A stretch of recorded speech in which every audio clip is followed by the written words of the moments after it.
He told the world that we are low in capacity. A lot of persons are saying Igbos shouldn't leave Nigeria. But the Nigeria state is killing Igbos. The Nigeria state are destroying the businesses of an Igbo man. The Nigeria state is destroying the houses of an Igbo man. What has Igbos done to you, Nigeria? This message is to my brother Onyema. You all pretend as if you don't know what your brothers are going through. You all are pretending, thinking that the Nigeria state will love you. Despite all the sacrifice, despite all the money you spent to unite Nigerians, whichever part of the world they are, when we are having COVID-19 and South Africa crisis, you went there for Nigerians to bring everyone back home, irrespective of their tribe. Onyema, you have done so much for this country. The reason why they are treating you this way is because you are an Igbo man. But you Igbo elite fail to realize that you are not needed in the country. No matter what you do to Nigeria, Nigeria will never love you. Nigeria hates you. Nigeria hates your people. Nigeria will never accept you in as much as you are an Igbo man. They will do everything to destroy your livelihood. They will do everything to destroy your businesses. They will do everything to bring you down. But they fail to realize one thing. That no matter what you do to an Igbo man, you cannot take the Igbo-ness from him. We are created differently. We are created in a special way. The shock observer of an Igbo man, no other tribe in this world have this shock observer an Igbo man has. If any other tribe in this world can take 1/10 of what an Igbo man have taken in Nigeria, they would have ceased to exist. There is a reason why God created us an Igbo. So we are proud to be Igbos. Onyema, I watched your interview on Arise TV when you were expressing how they were saying that you don't have capacity. Which other capacity are they looking for? Despite all you have shown, despite all you have shown during these years, but yet Nigeria will never appreciate you. Do you know why? Because you are an Igbo man.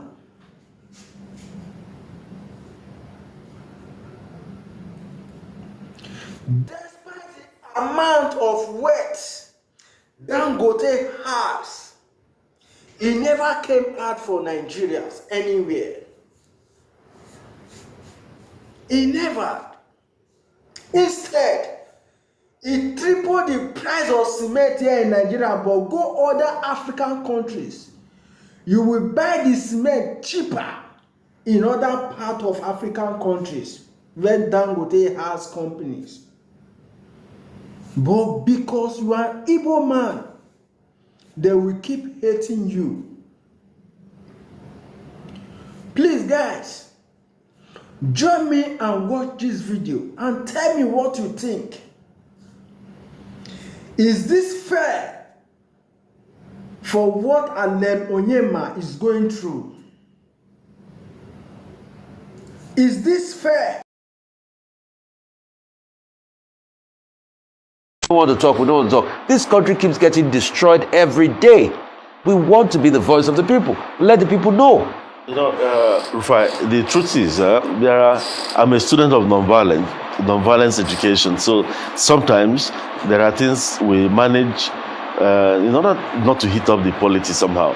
But the truth is this, we have to speak up. That's why we went to court in the first place.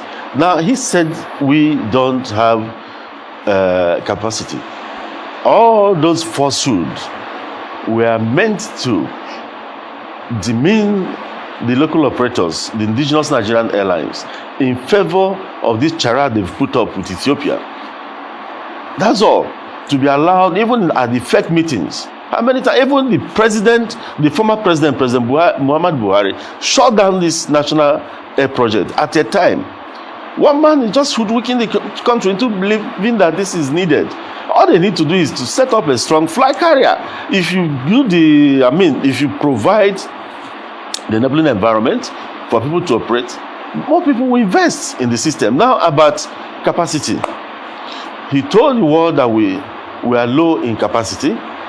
He told the world on television that AirPeace was given Dubai to conduct flight operations into Dubai. Are they flying now? AirPeace is no longer flying to Dubai because they are low in capacity. I say, whoever advised Senator Hadi Sirika to come on television to defend the indefensible has not done him any good. The whole world knows. We started operations into Dubai July 5th, 2019. We never stopped until COVID. Everybody stopped. When COVID stopped, we started. UAE decided, for whatever reason, to complete ban on issuance of visas to Nigeria. AirPeace stopped going to Dubai. Emirates stopped coming to Nigeria. Neither AirPeace nor Emirates is flying this route now. None of them.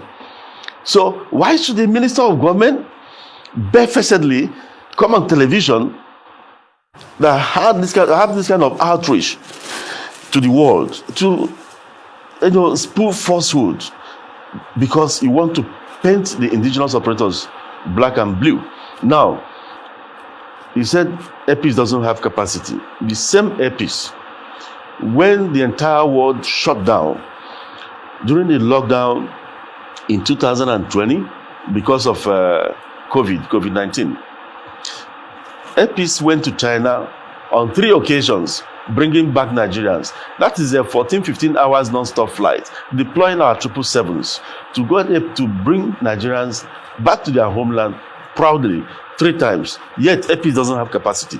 AirPeace went to India 12 times, bringing Nigerians. Most Nigerians that went to India didn't have money to even pay Ethiopia to bring them back. I deployed my jets. AirPeace deployed our jets. We went there, and those we brought back, later put it in a newspaper to thank us. We brought them back to their country free of charge. We did 12 sorties to India.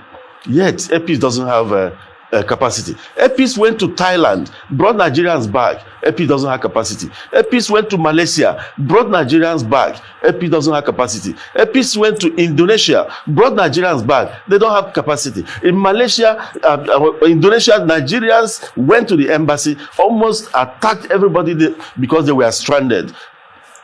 AirPeace deployed, went there and brought them back. AirPeace went to South Africa during COVID, brought Nigerians back. AirPeace also went to England, to the UK, brought Nigerians back, went on a second one. The UK authorities said, oh no, you don't come again. They cancelled whatever they gave us, the permit they gave us. I paid for Nigerians. I hired a European carrier to bring them back. The federal government of Nigeria praised AirPeace for doing that, for love of country.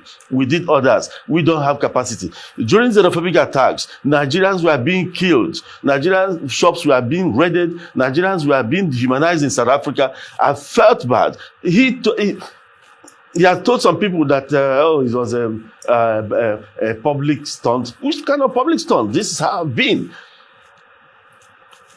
I have to be proud of myself, if not said in this country. Without Allen Onyema, maybe Boko Haram would have been a child's play. What happened in Niger Delta? I brought up myself. I initiated the program with my own funds, brought the entire University of Rhode Island Center for Nonviolence and Peace Studies, paying hundreds of millions, bringing the entire faculty here to train and transform militants with my own money. I was doing it for several years, from 2005 to 2008, until Yaradua came and asked me and Libe, who is this Allen Onyema? I have a security report that this guy is decimating militancy. And they brought me. The rest is history today. I've always contributed to the well-being of this country. And all I get from some government officials as this kind of thing, they do all sorts of things, fight you from different angles, and this is what is happening. Yet we don't have capacity. AirPeace doesn't have capacity. We deployed our 777s, went to South Africa, rescued Nigerians during xenophobic attacks. On 2 occasions, Nigerians worked tall during that period. Nigeria as a nation was respected worldwide for what AirPeace did on their behalf. Nigerians felt proud. You needed to see. Why did I break down inside the plane when they arrived? Yes, you saw me crying inside the aircraft. It was because I saw another woman carrying a child, and the woman was praying for me and saying, see, it was an Igbo guy that was carrying, she lost a child in South Africa, that if you didn't come, maybe I would have died, and that, see, an Igbo guy was helping her to carry the other baby all the way from South Africa. They were all clinging to each other. They were singing national anthem. Nigeria became one. This is what we are using AirPeace to do in the country. It's not about money. When you come to AirPeace, it's mini Nigeria. We don't discriminate. I've trained Northerners, Southerners, Southwest, Southeast, giving them a meaningful employment, not just the minimum wage in AirPeace is about 50,000 for cleaners. And we are in support of this present government of Ahmed Bola Tinubu. We address our staff. We told them, support this removal of subsidy. We are going to support you. And beginning this month, we are going to dish out palliatives to our staff in support of the government.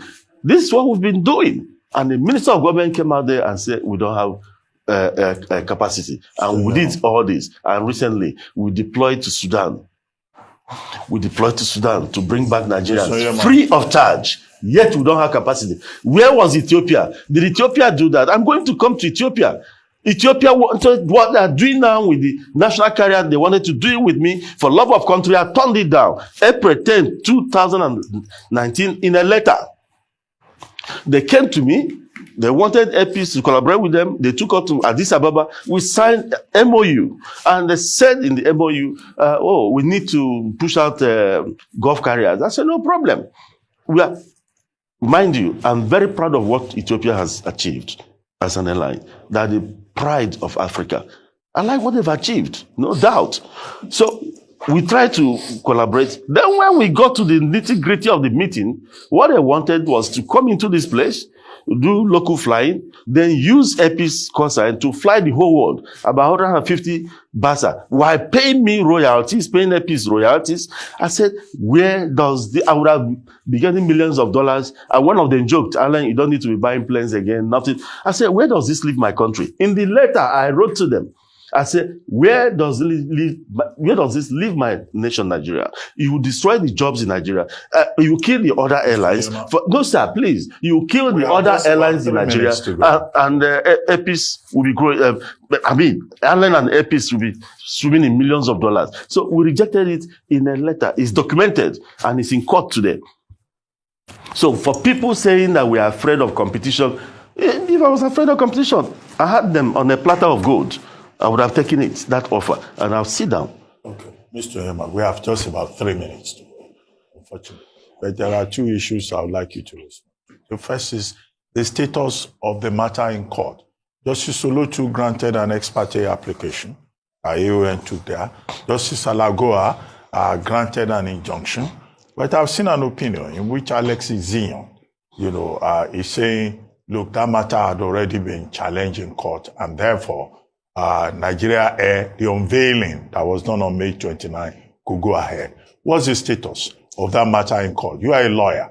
And then secondly, quickly, BASA, bilateral air services agreement is one of the things that the Airline Organization of Nigeria has been complaining